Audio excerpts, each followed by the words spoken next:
and welcome to Wachari Nation Building Monday Live. We're here always on a beautiful Monday night discussing all things nation building. And I am glad to continue and build on the discussion, that very rich discussion we were having last week with Brother Jerry Enriquez and, of course, Brother Marley Chatouye. And it's all about nation building and basically unlearning and relearning on that path.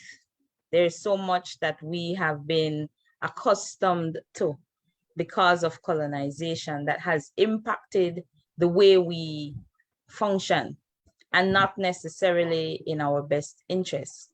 And so it is a challenge for us to recognize those things that are not in our favor, those things that do not work for us, and reconnect to our source, reconnect to what used to be those fundamental principles that kept us together and kept us keeping it together as Garinago. We have the tools that we need for ourselves to build this nation that we aspire for. And it is the challenge is for us to recognize that and remember that and reconnect to that. So that is where our discussion will be going tonight.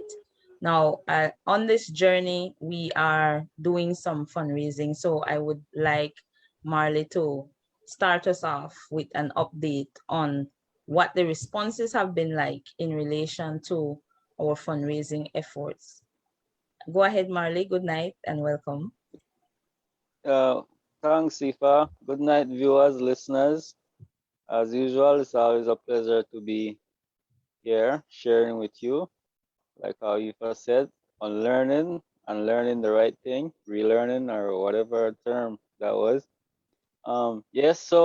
Wachari Enterprises had to have a GoFundMe out right now, and we're looking for more support, financial support, to keep the nation building ball rolling.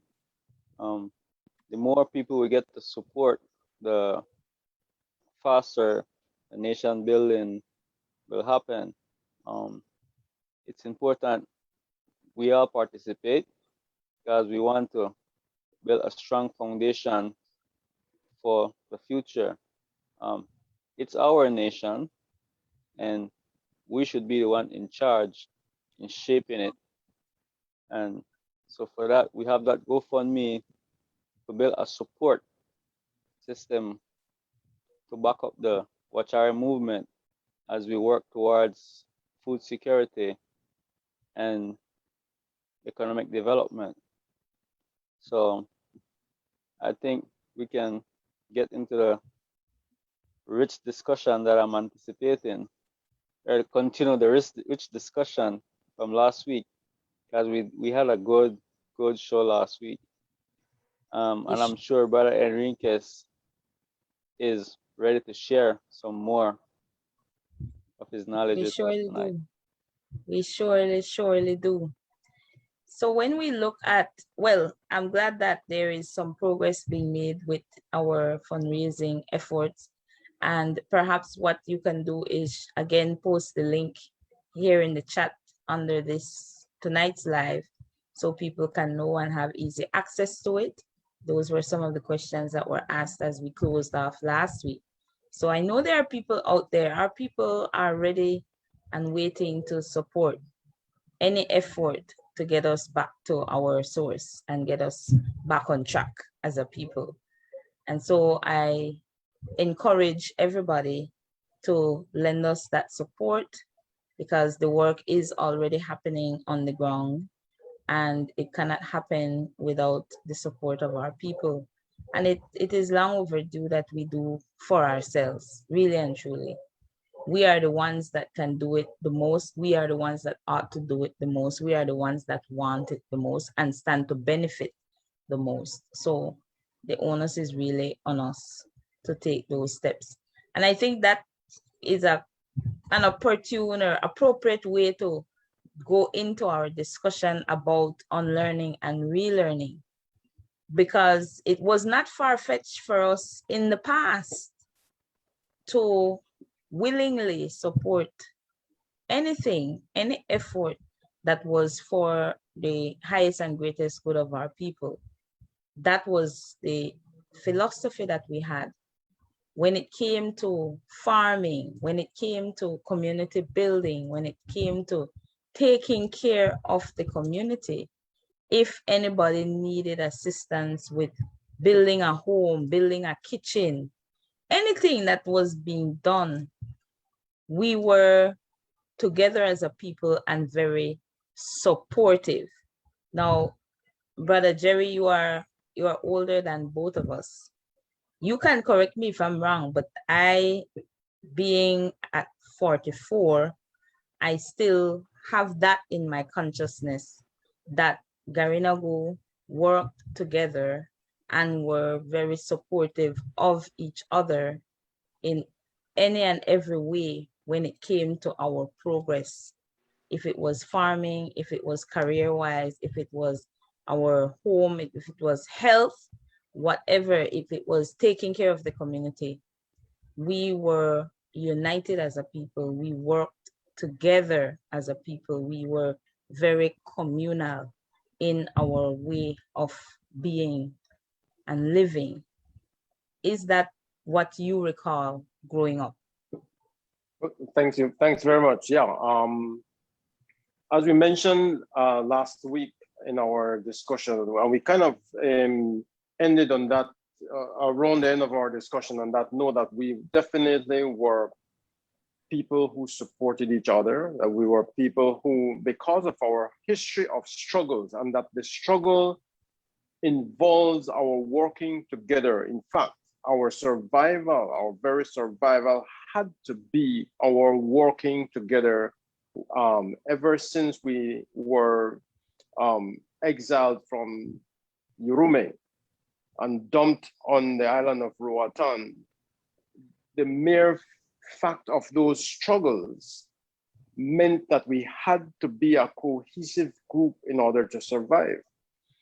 When we also moved from Roatan and dispersed through the rest of Central America, Honduras, Nicaragua, Guatemala, and then Belize, we always moved, in a sense, as a group of people. There's the mass migration to Belize, the first migration around 1802 with a group coming, and then another group coming around March 31st, 1823, to seek permission of Superintendent Edward Codd for other Garifuna persons, families to migrate later that year. So around November 1823, you have the migration of around 500 Garifuna persons, the biggest migration to the southern territory of Belize at the time. And then when they settled there in that area that was part of British expansion, further south of the Sibun, they had to work again together in order to survive in this new territory. And when the men went to cut mahogany and the families stayed home and the women in their plantations, they needed to support each other. So the ethic was strengthened by our lives of struggle at the time. And it would seem to me that the more people get comfortable and more comfortable, they start to disconnect. And that sense of individualism steps in. I work for this, this is mine. I will have to protect this. I disregard the rest of the family. And especially during the time of migration to abroad, like to the United States, where people absorb that kind of ethic, where there's that ethic of disconnect, and there's that ethic of individualism, and that starts to splinter people. Last week, we talked about the education system, in which people who go through the system without any deeper level of thinking can disconnect from themselves, can disconnect from others, disconnect from the community, nature, and all of those things that are results of the kinds of education system that we inherited from European colonialism, which also means disconnected from land and productive, creative, entrepreneurial kinds of forces or energies, because the education system, in a sense, is designed to make people subservient to the larger system. You go to school and you're told, well, you go to school to get a job. It is not by coincidence that all the agricultural schools in the country, whenever they pop up, shortly after they closed down. We had Belize College of Agriculture, we had Lynham Agricultural College, we had the REAP project in primary schools, the Rural Education and Agricultural project in primary schools. All of these are never sustained because the basis of our economy, ever since the colony of Belize, the British Honduras was formed, was based on discouraging agriculture and self-sufficiency. And that pattern has its legacy in tearing apart our productive, creative, entrepreneurial part of our education system. And therefore, what happens then is that we go to school, we sit all day to listen to the teacher. We go to high school, we sit all day to listen to the teacher. We're not encouraged to have very dynamic, challenging, critical thinking and discourse. Then we go to university and we sit down and listen to the lecturer, professor. We come out of that system, we sit down in an office and listen to the supervisor or whoever it is. And then when we sit down, after we retire from all of those years of sitting and listening, that apathy just becomes a heavy burden on individuals if they're not careful and not seeing that has happened. And so when they retire, all they do is just sit and listen and watch television. So all the energy for productive purposes is just sapped right through. And we need to look at that critically in ways that it affects our communities. Now, I'm not saying that there's no place for some of those things, but there's a heavy emphasis right through our education system on just being servants of the colonial master and now the independent post-colonial elites. So that's kind of in a nutshell how we've ended. And so we got to be very deliberate in finding ways to shift that and find ways in which we can now make claim to our own selves and what we want our lives to be. When you sum it up like that, it's actually a very gruesome picture, and certainly to me counters what education in its true sense ought to stand for, because I cannot understand why building anything, building your mental capacity and your skills should be contrary to working the land and establishing a healthy and productive relationship with your environment and with the earth for your own sustenance. Like, I can't see how or why that would be separated. But even though I can't recall necessarily hearing any teacher say, well, farming is not good and we shouldn't go to the farm or anything like that. But I can't recall any teacher encouraging me to go to the farm either. I felt encouraged, and I grew up in Belize City. I felt encouraged to go to the farm, and I longed for the experience of being on a farm because of my mother and my grandmother. They told me about the farm. They told me about farming in Barranco. And that inspired me to want to farm and to have farmland and to preserve the earth and to have that relationship with the earth. And it is very true what you said when we look at what the motive was by the colonial structure, because indeed, and I teach about this, when I teach Belizean history. First of all, the enslaved were never encouraged to work the land. And when they did do so, it was still very limited and specific to the cause of the slave owner. Other than that, that was never encouraged at all, because of course, people being able to sustain themselves, being able to provide their basic necessities would not be controllable people. All right. So they did not allow for that to happen. And once emancipation took place in 1838, then they made it almost impossible, actually, for the former slaves to own land at all, to have access to land of their own that they could use to grow food. They actually put the laws in place to ensure that the Black population of Belize could not own land and could not farm that land. So then they would not have independence, and therefore would have to be then the subjects indeed of the British. They would have to be the employees of the British, and very disadvantageous labor conditions, no? So this was not an accidental thing. This was definitely deliberate.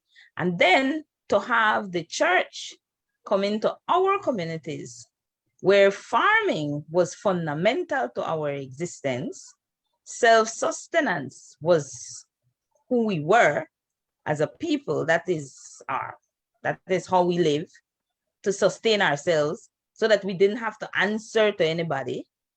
And they came, and whether blatantly or subtly, but that's what they told our people in those schools, that farming was for the poor and farming is not good and you should aspire to something higher and better, right? And there are people that can tell stories of things they were told, how they were mimicked, ridiculed if they got to school late because they were coming from the farm.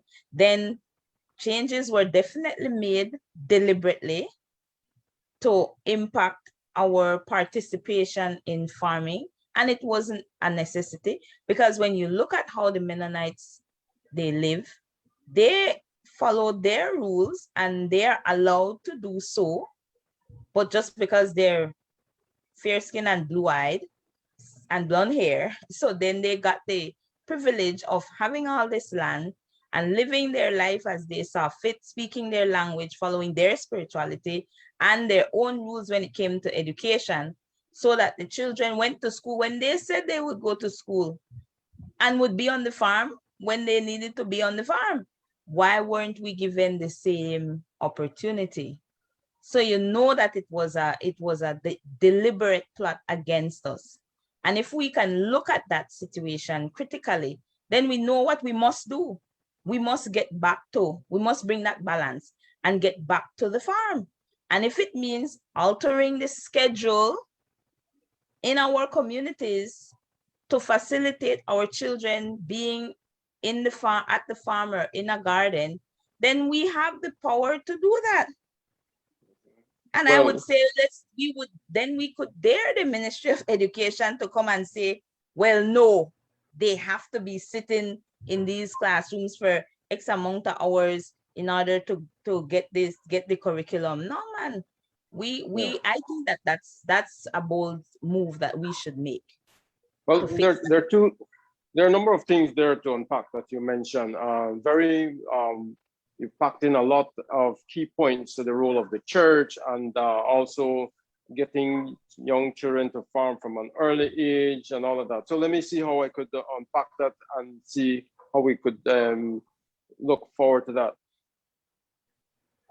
I'm hesitant to put a blanket statement on the church for a lot of stuff, but because I remember it was the role of the church at the time to start Lynham College as an initiative when the colonial state, the government, did not want to. And so Lynham, for example, started with an initiative that produced very stellar men of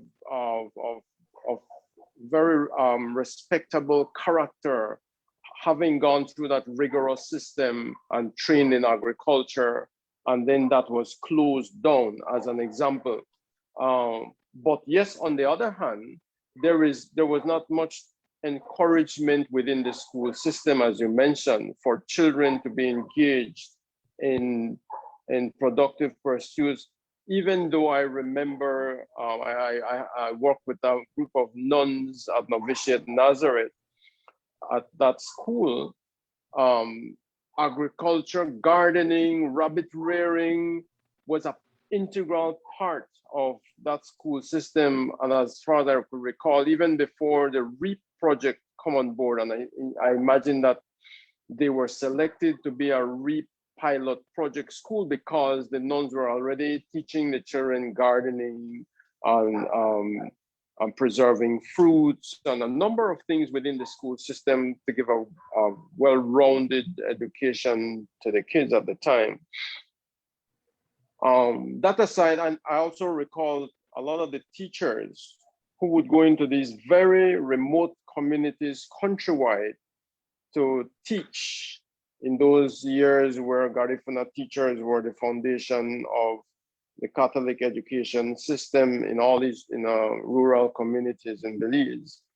They themselves, apart from teaching, had their own farm, and they took their families and encouraged them to do some gardening and farming and fishing and all of that. So we had those, but not in a major way as to say that we did it mainly for sustenance, for family, but not in a way that would be sustained over time to own the means of production and to be able to export and to be able to have more returns from what we do. I remember in around the early 1900s, Barranco used to produce bananas, even for export. Pineapple, there was a huge production going on there, also in the Stand Creek district. Garifuna families used to own banana plantations. But all of these things over time were not sustained. And the reason they were not sustained, one of the reasons, is that there was hardly much outlet. Well, I remember, for example, the banana industry was destroyed by the hurricane, and then came these bigger forces within the industry for more private ownership by a select few who own the banana plantations right now in the Stand Creek district. In Barranco, people migrated. Over time, people got frustrated. They're frustrated about producing so much and wasting a lot. There are documents written by Jesuit priests where Garifuna families just wept after producing so much. When the ship came from abroad to buy these bananas, they dictated the price and say, well, I want it for that price, take it or leave it.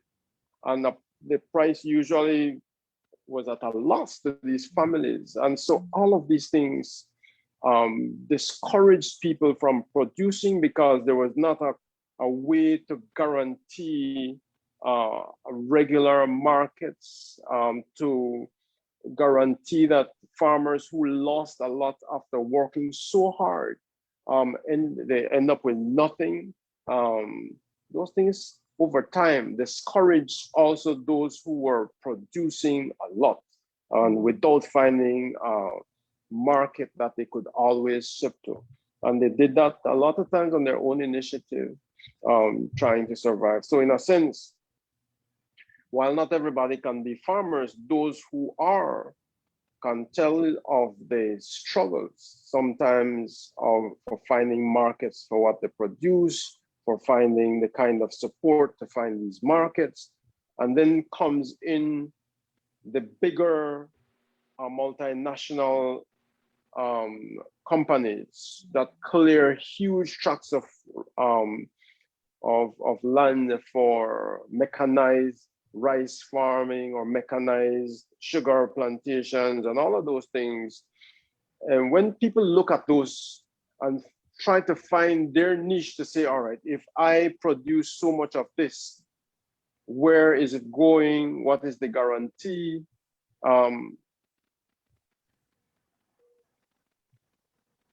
Hello? Yes, you're here. Yes, Sorry. yes. Yeah. What is the guarantee for those? So it is a whole dynamic of what has discouraged people from farming, even small businesses. Garifuna families used to have their own stores in their Yes. communities. They have their small stores and they grow or they maintain that store at a certain size over time. And what happened because of this communal kind spirit, you have a store, your auntie wants to get some rice on credit and has no money to pay because the communities are all interrelated. Your Kamaja wants sugar and has no money. And over time, she has no money to pay. Then what do? Those are some of the struggles that people talk about.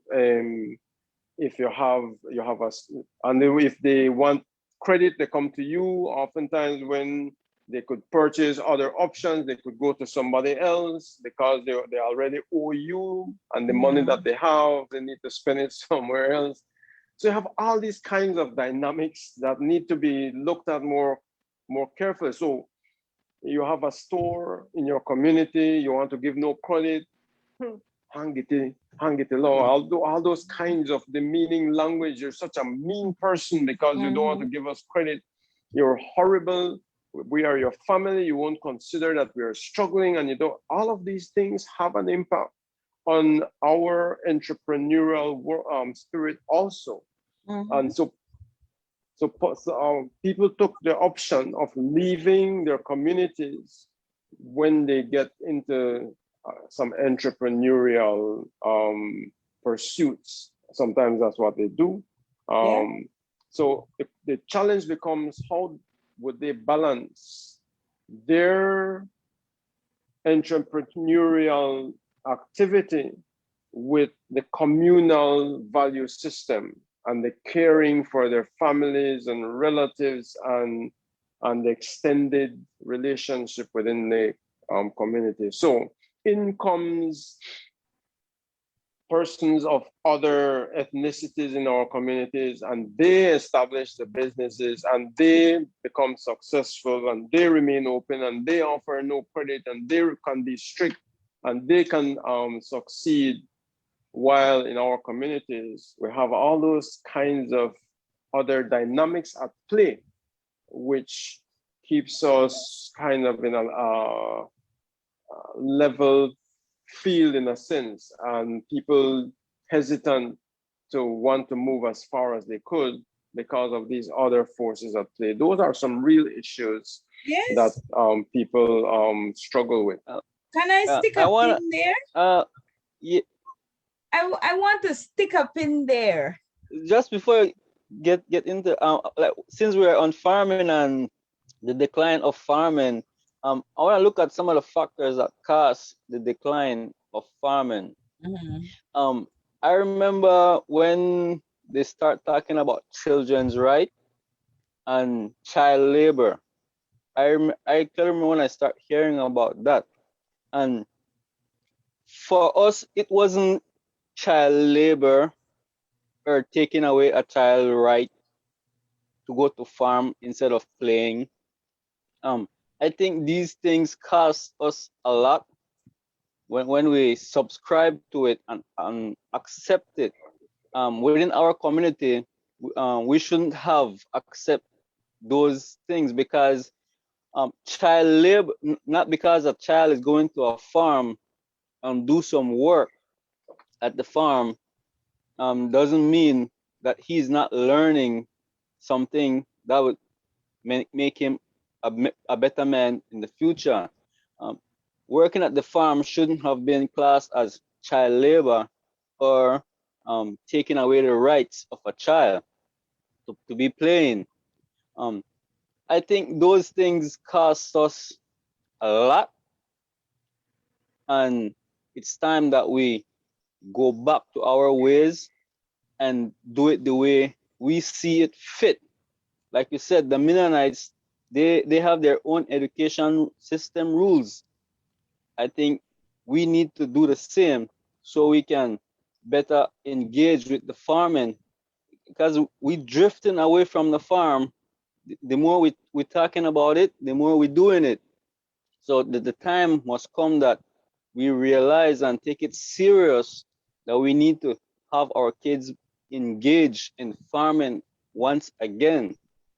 So they grow up not thinking farming is hard work, because that is what been pushed into their minds. Farming is for poor people, like you said. It's hard work. You'll be in the sun all day. You gotta go to distant places to get to your farm. So it deterred the need for a child or for a young person to want to go to the farm. And all that causes us that drift away from the farming.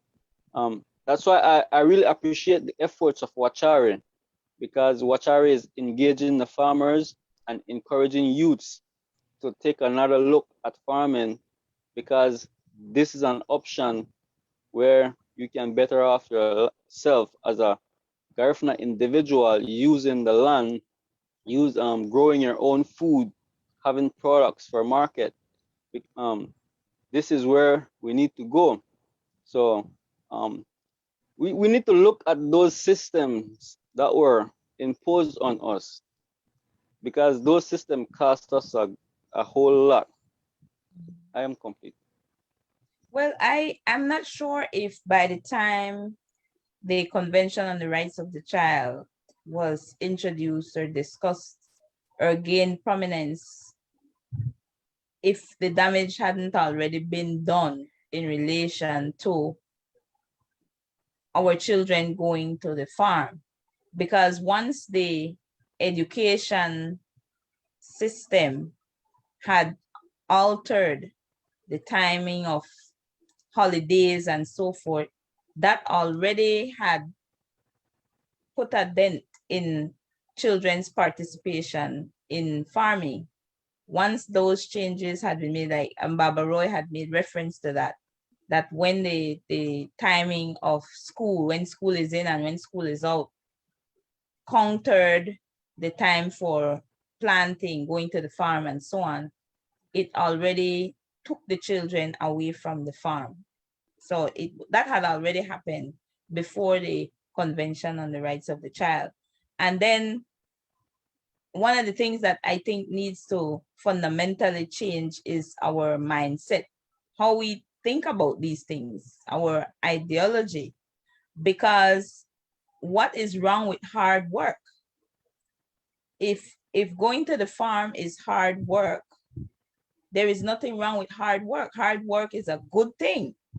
And hard work for yourself is even better, because it's a lie if they tell you that working for the government is easy work.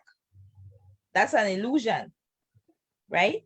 And when we look at some of the fields of work that we have opted to instead of farming and entrepreneurship, they have caused us a lot of severe physical and psychological ailment. And Brother Jerry can confirm or deny this, but that is my observation, that it's very stressful to work for the man, the proverbial man, in comparison to working for yourself. So if you're gonna sweat, if you're going to get up early, if you're going to be in the sun for extended hours, which if you practice farming in the way that Garinago practice farming, you would not be out in the sun all day, because it's not even practical to be out in the sun all day. Our people were not idiots. They were very wise people. You went to the farm before day, before the sun came up, you went to the farm. And you were there up to mid-morning thereabouts. and then we're heading back home before the sun got high in the sky. And if you, for whatever reason, because how much can you really do with the earth and with plants if the sun is high in the sky? So it wouldn't have been practical to do that anyways. It wouldn't make sense. It would human, it's not good for you physically, but it's not good for the earth either for you to be doing that when the sun is high. Our ancestors knew that. So again, the only way that that propaganda works is based on ignorance, which is why we have to talk about how we did it, how we lived it, because it was done in a way that was very, very practical and very wise. So much so that if you could get up at 4 in the morning or 3 in the morning, get to the farm, do what you need to do, and be out of there by 8 or 9, you have the rest of the day to do the other thing. So it's not impossible to do it, to do your land, work your land, be on your farm, produce what you need for yourself, and then go and do the man's job if you want to do the man's job, or your own job. You can have your own business and then still go back to the farm in the evening. It's not impossible. One of the things, as you rightly mentioned, our ancestors used to find a way to be able to align their work with the day. Waking up early in the morning, by 9, 10, their day's work could be finished before the heat of the sun outside, and then they were working inside. So they had a way of scheduling their work. Even those who fish, they would go very early in the morning. By 10 o'clock, 11, they bring all their catch, and then they could find other things to do during the day. So those were the rhythms. But I want to mention something here about the act of farming itself. Is not only just about producing food, but when a person engages and is working with nature, your hands in the soil, you're there in the forest, you're there among plants, it produces a kind of, in modern terms, it's called ecotherapy, because you're in nature, and nature has a very healing impact on person. We hear about the benefits of being in sunlight every day produces a very strong immune system. In fact, even as we talk about this pandemic, there are those doctors that encourage people to get some sunlight every day as a part of circulating vitamin D within the system to strengthen the immune system, and it does have an impact. And that is why people who are engaging outside in the sunlight in nature become even stronger than those who are sitting all day, every day, in a very unnatural setting, in an office or whether it is in the classroom. People need to be in nature and the sun. Those indoor things over time also are the same things that stimulate negative energies, depression, anxiety. You're locked up too much. I know kids are even locking up even too much with all their technological gadgets and going outside to play. So there are these additional benefits of farming, fishing, and all that. So those are just important points to note.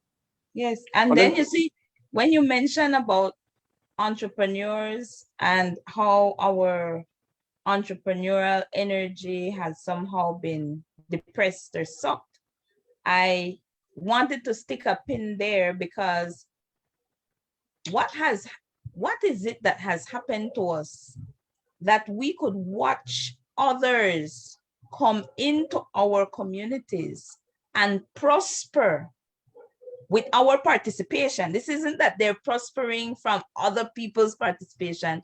They're prospering with our participation. They're prospering because of us. And we are comfortable, it seems, to look at this, to see this happen, and to not somehow see it for ourselves that this could have been us. It could even still be us if we could just decide we if they could do it, we can do it. And they are using the same fundamental communal consciousness principles to keep their businesses successful. They are operating in the way that we used to operate. So it can't be so difficult unless we are completely lost people. It can't be so difficult for us to get back to where we could establish our own businesses and support our own businesses, because the very thing you mentioned, we can't go and credit from them. They're not going to give us those types of privileges at all. So we don't even dare try with them. Why would we undermine our own people? We've done it. It was terrible. We lost our businesses. So why not go back to having our own businesses? This can't be, is this so hard for us? People, by nature, people want to find the best possible way to survive, and oftentimes with the least possible effort if they can. The outlet right now for many of our people is to just go abroad.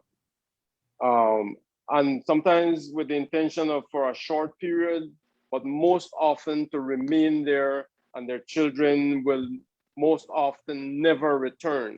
So that already is a pattern that is continuing to weaken our communities. So with the least amount of, let's say, incentive and opportunities, if persons are given a ticket to the US right now, they will leave.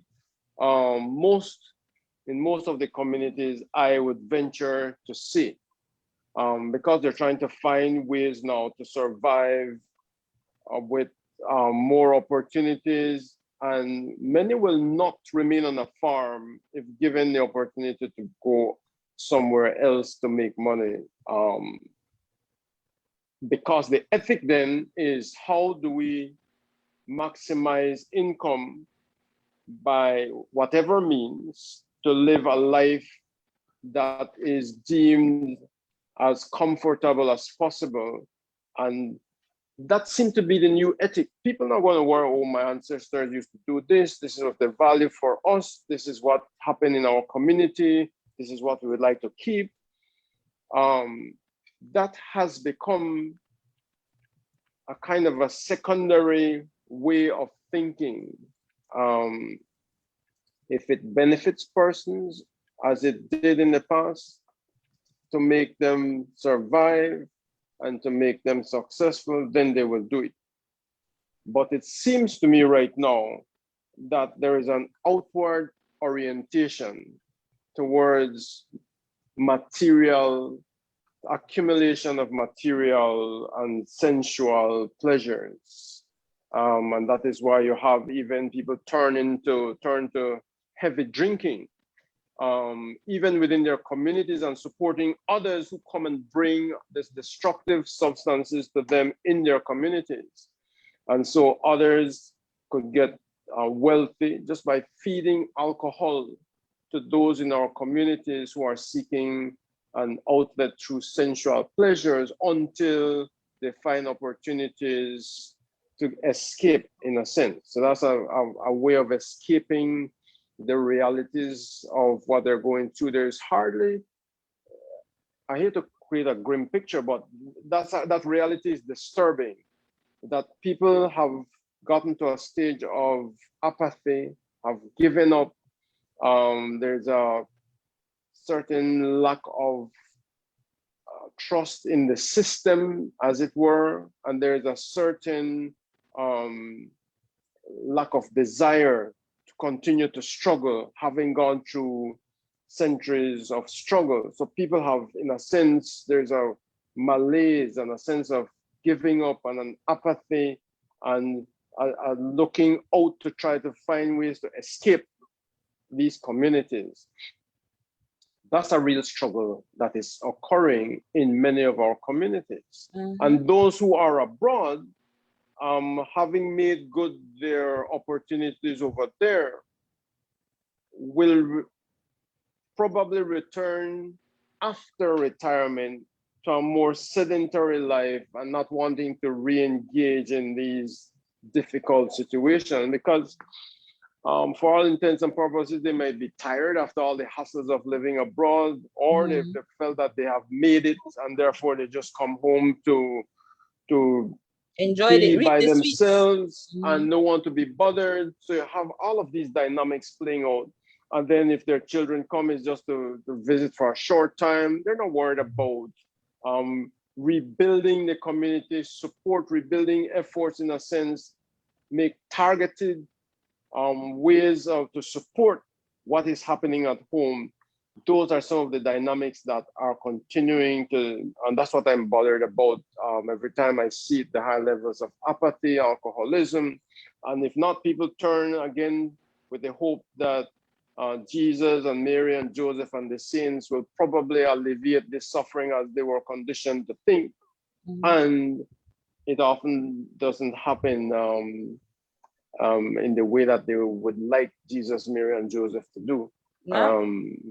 So we Yes. have all of these kind of dynamics at play, and at the same time, the result being people are disconnecting from those values that once held us together. They're disconnecting from the land. They're disconnecting from even wanting to produce anything. And so immigrants coming from other countries, the Chinese flood our communities with their stores. We have others flooding with different kinds of, everybody could come in, as you mentioned, and they're doing something productive, while we who were there for centuries have been trying, have failed, and there's a kind of a transgenerational trauma and apathy and just kind of give up. And it's hoping, and people are hoping that the government would do something, and the government from one party to another continue to discriminate against those in our communities. They do not really care. We have a very top-heavy, city-centric leadership that hardly identify with what is going on in these communities. So even opportunities that could be developed that would empower our people are not, those opportunities hardly trickle down to our people. Opportunities, and you will notice very blatantly, scholarship opportunities for law, medicine, and all of those are hardly available to the people of the South. Yeah. They are for an elite few. Scholars, you hardly have even attorneys from the South unless they connect and they interconnect with the elite few. There are, with the opportunity to develop Commerce by Port in a natural deep water and one of the best spots for a port in Belize, that is ignored, that has been ignored. And so there are a lot of policy decisions that are made, even at governmental level, that continue to keep our people to deny the kinds of empowering opportunities for our people. And we continue to bear that burden over and over. And even the kinds of political leadership that we elect are not necessarily having at heart the interests of the empowerment of our people. So now, all to say that at every level, the political system, the education system, within our families, all of these systems continue to have a multi-pronged hold on our people. And the way to get out of that is very strong, determined, empowered leadership and followership with a vision to be able to break free from the stronghold of years and years of persistent poverty, socioeconomic disadvantages, all of those things that have held us.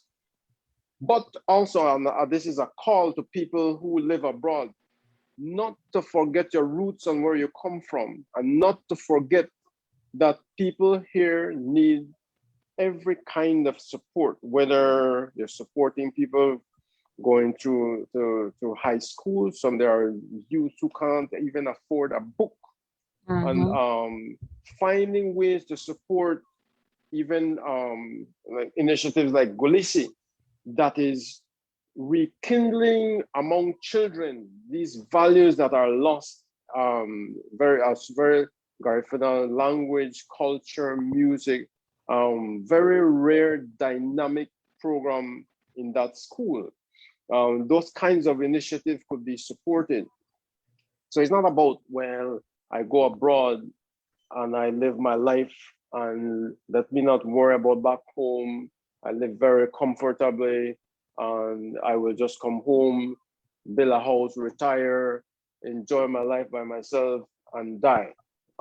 Very harsh, but to say that we have to start finding ways and thinking about ways to supporting and not forgetting where we come from and supporting each other in our way to break free. And not a support that creates dependency either, but a support that builds people. If you're working at a university abroad, if there's an opportunity there where you could find Garifuna youth to go there to learn a skill, to come back home, well, find it. You're out there, you see some opportunities in which our people could benefit from. Those are the kinds of ways in which we build upon or find ways to empower. Otherwise, we're stuck in the system at home where we are not breaking through to the key agencies of power to create change. You have man, you've unpacked quite a bit in what you've shared, and one of the things that sticks out to me so vividly is when you talk about this multiple. It almost, I imagined it like a hand or some kind of parasite that's like that looks like an octopus, because it has all these limbs, and all these limbs are stifling us because we're being attacked from different angles, right? With education, we're attacked economically, we're attacked. I mean, there's so many things coming at us at the exact same time, and so much so that we can't seem to see, we can't seem to recognize ourselves or even what we have going for us. So when you talked about the persistence or the prevalence of alcoholism and alcohol consumption as a means of escape, it made me think about earlier this year over the Easter,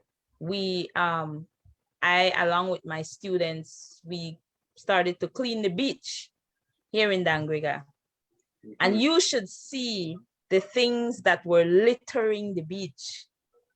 Primarily, it was alcohol bottles, right? Now they make sure they produce them in these small ones that are more affordable, right? Pocket size, no? You don't see them have a bin. You don't see them have a bin. You don't hear of them offering a scholarship, no time, anything like that. But their products are selling and littering our beaches. Now imagine this.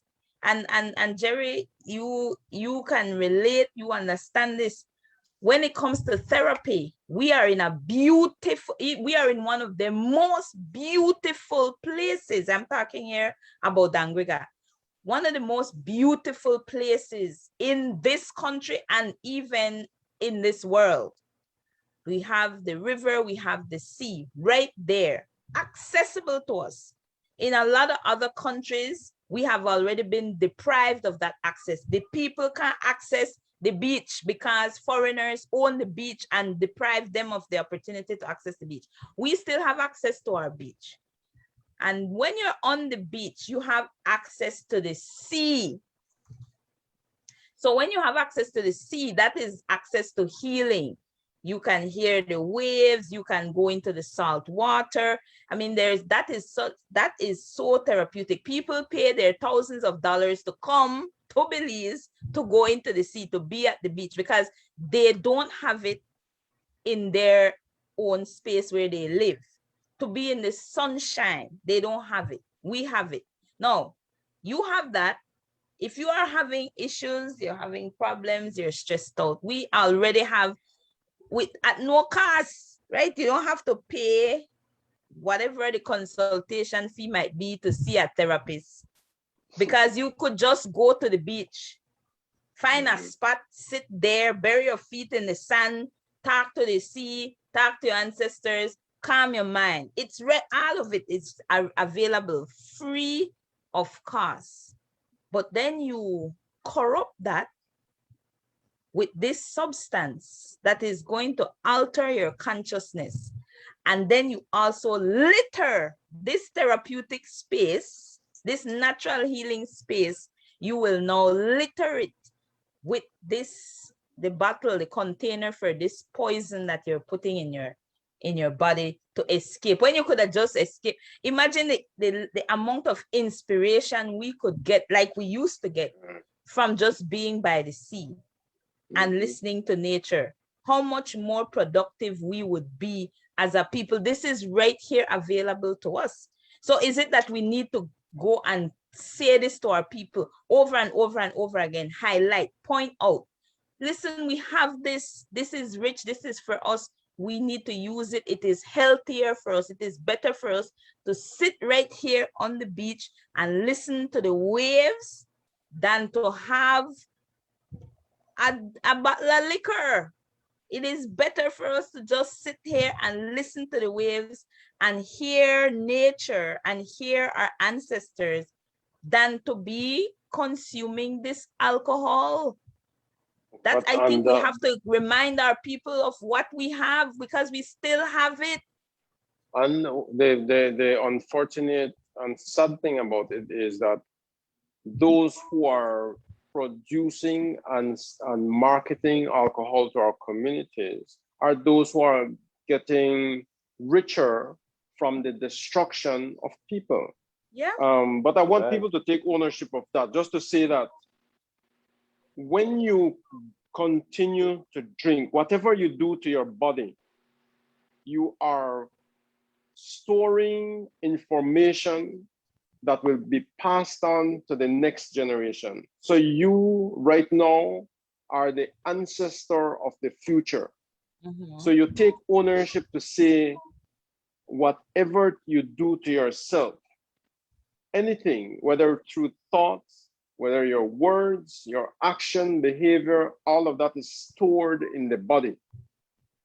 And when you release that seed, it contains the information of all that you are. So you are the continuation of your ancestors, and you are the ancestor of the future. So you have to be very conscious to really take care of yourself. Your body is your house, is your temple, your sacred space. So your thought, your words, your action is all recorded in your body, whether you're conscious of it or not. Therefore, this alcoholism and just being a consumer of those things that are destructive is harming you, is going to have potential harm to others. It could destroy your family, your own self. So people need to be very careful about that. So one way to even move from all of this, those things that bind us in the past, we have to think differently and shift our thoughts, action, and behavior. Another thing to also really deeply consider is just all the foods that we eat. Some foods are harmful. For example, I notice people are taking soft drinks every day with a meal, even though all the science shows that the cumulative effect of high sugar content in the body later on could produce cancer, diabetes, all of those things. We have our natural coconut water, we have our natural fruit juices, but people are becoming targets and ready market for these soft drinks that have secret ingredients that only the owners of the company know, and it's so secret that means that they store it in a vault, in a secure place, in a bank, a secret ingredient that makes it addictive. And people want to take it over and over, and it produces a swelling of the liver. That's why I see a lot of people with very extended stomachs, with heavy soft drinks in a country that is increasing in the rate of diabetes, and that is not, which makes people vulnerable to COVID and other such viral diseases. We have to watch those things that we put in cigarettes, alcohol, high sugary drinks, soft drinks.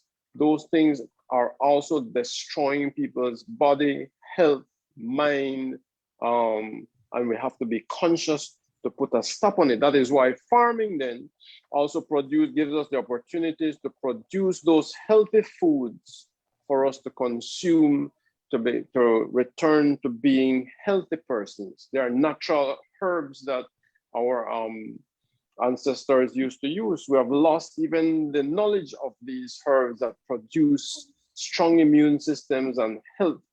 Where we have lost a lot of these things as we disconnect and we plug into all of the artificial ways of living. So all to say that our ancestors have struggled, they left a legacy, they brought with them from Yorume, so many things, language, culture, even with the onslaught of forces, colonial forces, religion. We have to be very grateful that thus far, so much still remains. How the youths, how the future generation harness all of these things that still remain to carry it forward to the future remains the challenge. That said, we need to find ways, I also say we need to find ways to heal all of this trauma, and we have to take responsibility within our families to watch what we eat, watch what we drink, even watch what we say. Words, people used to say stick and stones can harm my bones, but words cannot. It's not It's a true. lie. Words, words have impact. Power. Yep. It buries deep in a person's mind. So you have to be careful what you tell your children. Their families get so frustrated that they lash out on their children in a way that carries pain for life and fear. So all the abuse, men, you have to be careful how you treat your wife, your family, your children. Women, you have to be careful how you talk to your men, your children. You have to find that peace within, and you have to be making deliberate, conscious efforts not to harm yourselves and your children, who is the future generation, and others. So watch your thoughts, watch your speech, watch your actions and your behavior towards others. All of these things need to form the basis of healing. If those basic structures within the human condition are not healed, we will continue to face those things in what we see at the tip of the iceberg. So it's not about people not wanting to farm. There are underlying things that are happening. It's not that people don't want to. It's not that people don't want to fish or continue to do those things that made us survive.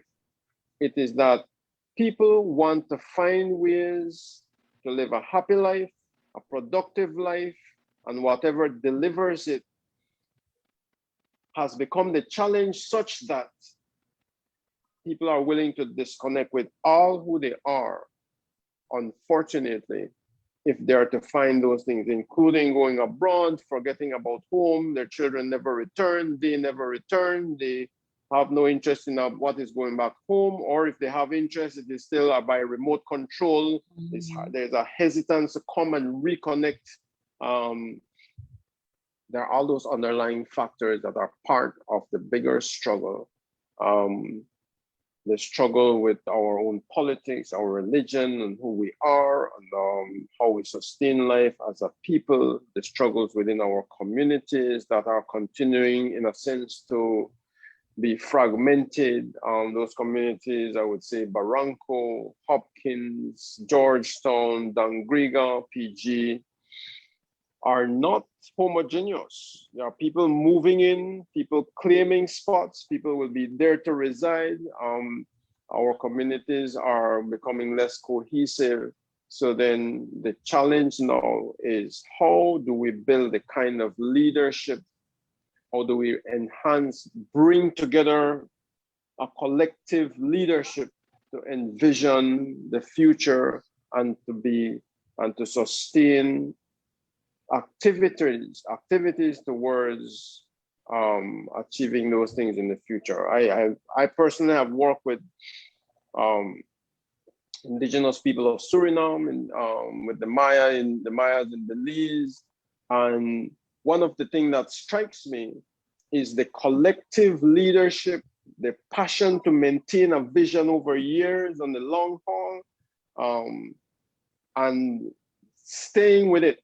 So it's not a remote controlled movement from abroad, but people in their communities, building leadership, building the passion, working towards a goal, and sticking to it and insisting.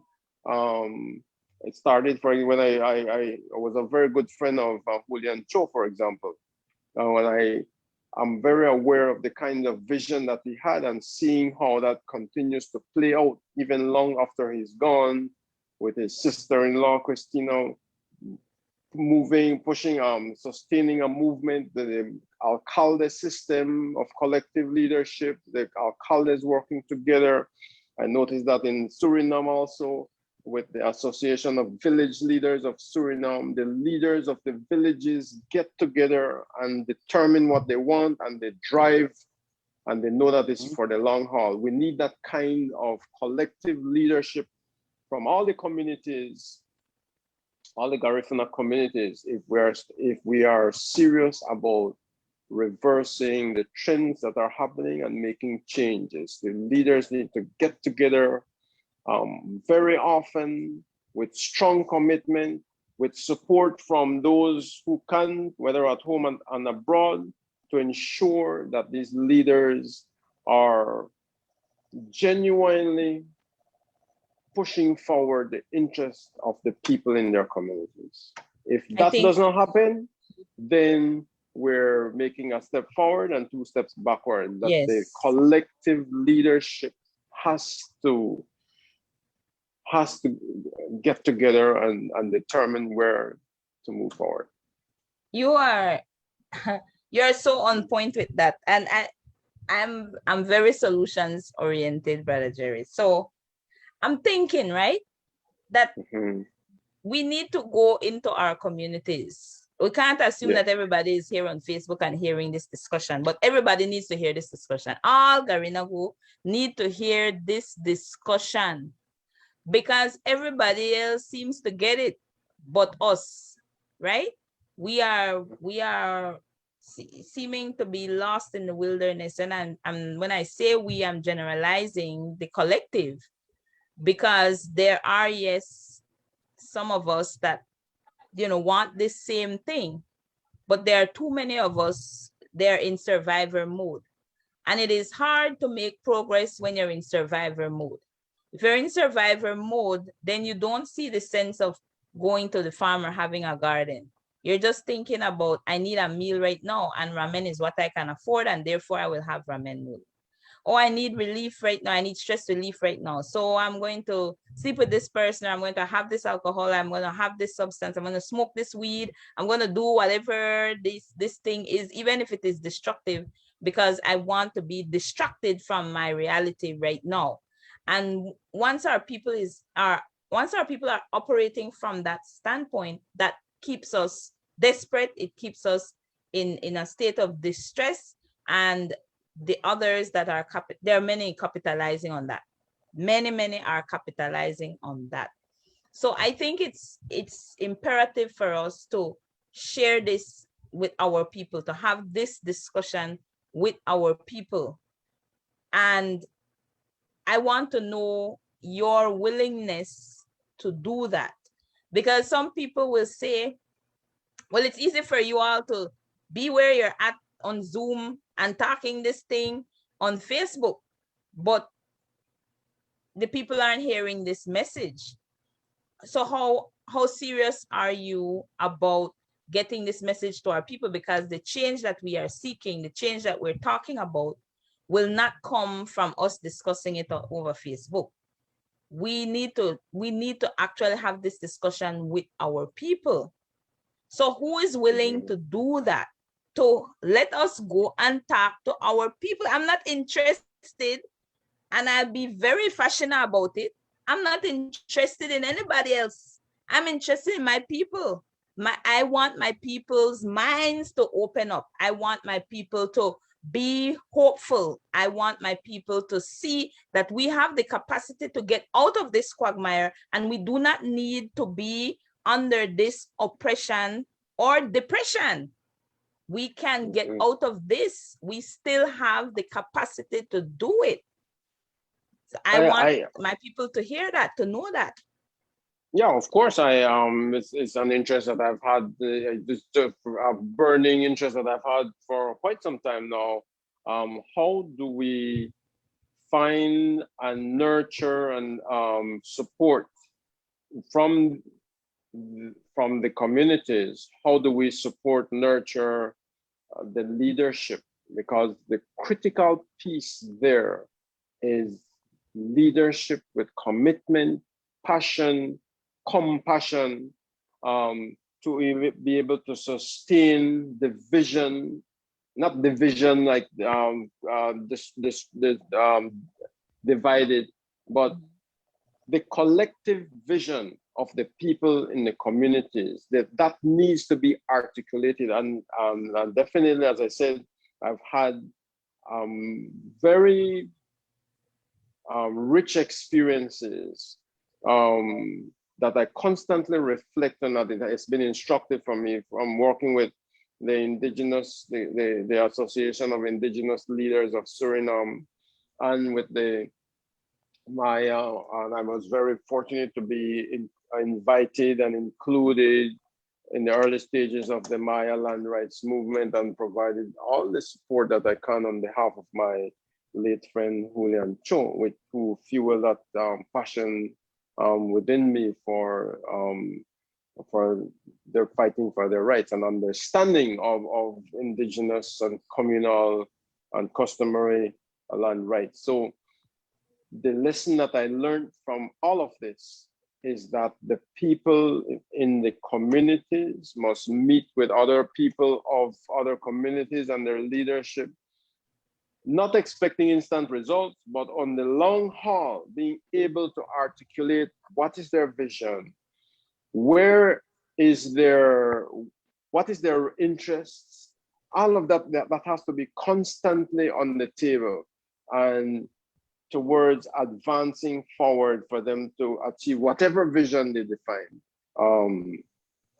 So that's an important, critical piece that is missing, and the work needs to start now. How do we nurture, support leadership within the communities? And I understand there are people in the diaspora who might have that interest in providing that kind of support, and coming home and offering some kinds of not just support but encouragement, to say we are behind you, rather than speaking from abroad and making every land rights, collective rights, indigenous community, tribal movement needs on the ground nurturing of leadership within the communities. It's not going to happen by remote control from abroad or remote people tend to see that as condescending. People living comfortably abroad, yelling away at what we should do and not understanding the internal dynamics of what's happening at home and supporting that. There has to be a different approach. There's no, yes, that's why there was no Maya in New York that says what we should do in the communities in Toledo. There's none that I saw in Suriname. It is the people, once they start working together, they harness so much support from abroad that will drive their movement forward. Yes, sorry, You wanted to say, no, I was just saying that's why I like the efforts of the Garifuna Nation trying to educate people back at home, so we don't depend on people from abroad. We should have the people at home here know what to do. I think it's important. The discussions that we are having might not change everyone in overnight, but it might spark that brain that will make that big step. So the education effort that's going on right now must be spread out to reach more people. It's important that this movement happen on the ground. We need people here at home. So so the education is needed here. I don't see us depending on outside influence to solve our problem, right? We need every brain that we have at home to know what's taking place. And I always refer to Wachari, what Wachari is doing. Discussions like these is what Wachari is promoting. And in those hubs that Wachari will be having, we'll definitely hear discussion in this area.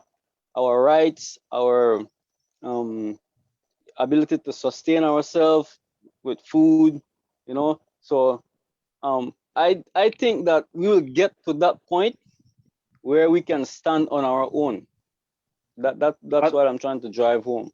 Good point. And at the same time, we must also be open and ready to build bridges, because there are people in the diaspora that are passionate and wanting to help and wanting to assist and wanting to find ways to support the empowerment of people at home. We must be conscious of that and being able to draw that. But also, there are those in the diaspora that are also willing and ready to create markets for products that are produced in our communities at home. So if that link could be created very practically, I know, for example, of Mr. Austin Arzu shared that he's working on markets in New York and other areas of the United States to be able to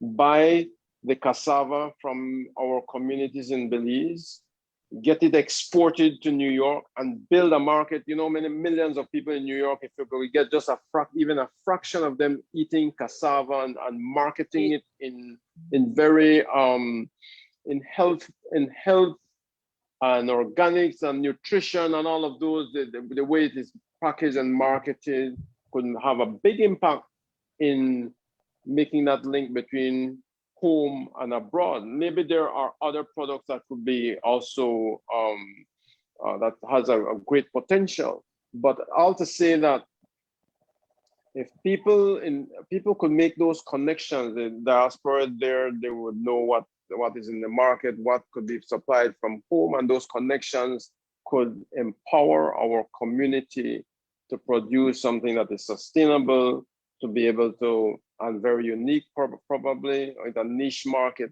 to be able to economically empower our communities. Those are the kinds of discussions that could also be had And then if the cassava demand goes up, there will be, for example, more need for the cassava roots, and then there's more need for production of the cassava, the reba. Those kinds of discussion and possibilities need to be on the table, so that we cannot just produce and say we'll produce and sell just in Belize. But if we could create this niche market as what Mr. Austin Arzu has envisioned and is starting to make those kinds of connections, then that might open some doors. But collective leadership need to get around the table to start to discuss. We can't have Barranco by itself, Hopkins by itself, PG by itself. That is how we've been operating. And we just meet maybe once a year and that's it. It has to be, and then the virtual meeting is an opportunity. No, people don't have to travel, you know, people from Barranco, Hopkins, and that just, but not just to talk, because there's also this kind of thing that people could just sit down and have just talk. But the meeting being targeted towards outcomes and plans. Yeah. Yes. Well, we have long gone over time, but I didn't want to break it because all of this is so important, all of it. And so I really hope that could happen, where our leaders can meet, that discussion can actually really happen, where we can plan, this is the outcome of this meeting, that's what we're aspiring for, and we get to that outcome, and then the next time we meet, we make another outcome, and just like that. But we definitely need to get to that collective leadership and improving the capacity of the leaders that we have selected, because the truth is that a lot of the people in leadership in our communities are poor leaders. They do not have a collective consciousness. They are individualistic and capitalistic. Their vision is very limited and stunted. And that is associated with our people, because our people put them in those positions. And so clearly, if your value system is poor, then your selection will be poor. Your production will also be poor. If the source is poor, then you can't produce something that is rich and strong if you yourself are not rich and strong. You know, if you think about just a mother that is breastfeeding a baby, but she is not eating well, then that baby will be malnourished, because if the mother is malnourished, the child will also be malnourished. If the community is very stunted in its vision, if the community is scattered in its thinking and its operation, it cannot choose strong leaders. It cannot choose leaders or produce leaders even that will have the interests of the community at heart. If the community itself is not clear on what its interests are, is not working from a communal standpoint, is very fragmented in how it functions, that is how we end up in the situations that we are in. And we have to be willing to be honest about that and acknowledge where we have faltered, and then decide to fix it. It's that simple. All to say that we have a lot of work to do, and that journey begins with the first step. And I also like to leave this thought that the challenge we have, the secret to the change that we have, is how do we build a new cadre of leadership? How do we start from the youths to build those strong values of leadership? Leadership will not just arise out of nothing. There has to be a way to nurture, build, not only in the schools, but through various other community efforts. We no longer have, or we hardly have, youth activities that build leadership, whether it is scouting or guides or dance groups or cultural groups. That's where leadership is also nurtured. And so how do we support those kinds of activities that will build a new cadre of leadership, starting with the very young? And it's going to be a long haul. It's not going to happen overnight. I remember growing up in PG, and I'm very grateful for the leadership skills that was nurtured within me. At the primary school level, I used to be class leader. In high school, same way. Then you have various activities in scouting. There was church groups. There were various garden clubs. All of these activities within the community, it is a way for people to give back. There was a kind of a social contract by those who were older in the communities to lead a group or to form a group. I remember I will always be grateful to Mr. Joe Roaches, who nurtured a gardening. We used to have a garden club when I was a boy in PG, about 12 years old. And every Sunday we would meet and he would give us some word of advice. And he always ends up saying, never be a liability to your community, always be an asset. And then Mr. Fabian Cayetano would go around checking our gardens and offering advice. So we're competing, we're producing in our yards. We had our own garden. A lot of boys, I remember Herman Morgan, Paul Morgan. There were a number of us in this garden club. But it is not just the gardening activity, it is that nurturing by an elder that passed on values that even through life we could hold dear. There was Miss Helen Reyes who taught us various craft work, how to make different things with coconuts. I made a piggy bank with coconut, made various things with coconut shells. We do not have that kind of connection in many of our communities. There's a disconnect between the elders and the youth. I mentioned that last week. We need to find a way for the youth to absorb the wisdom of the elders and to pass on those values for the future.